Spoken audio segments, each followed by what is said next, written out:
Uf, acaba açık. İçim tutmadı da. Oyun buldunuz mu acıgı? Vay can, kaçan karsanız of da böyle sıkılmış oluyor. Adaş, ettigen yolda gitmezsem kana az Zeynep karar fışıra falan dediğine. Ha, uzun bakan Uuu, banko, ne mandım, geydo kara. Vay adaşın Niye bakımlar lan mısın? benim banko, soğuz, doğru da. Adaş hem de senin de bir bankon bu düşman ömür kazandı. Ya mı sırası bankon bu? Sen adaş bankonda ne?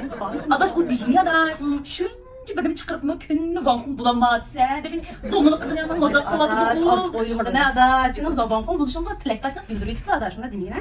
Ve onunca niyeti pek yaman adaş. Kanda oylanını kim bildi? Kim buldu? Adaş vay be çüçtü senden Bu kara, çemberek çok. İnsanların düşüngenzleri ihtılahı bolğan, hürmetim esirlep aştı edip, men işte qoştup izip koyuptu. Şey olmak nesi olmuş?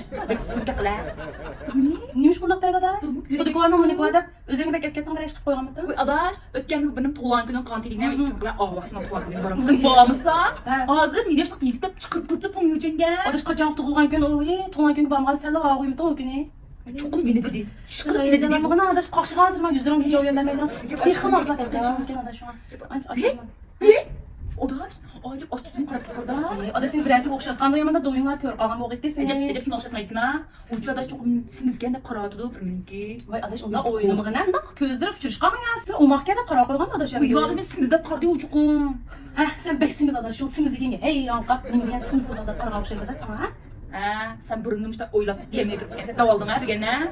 Ahır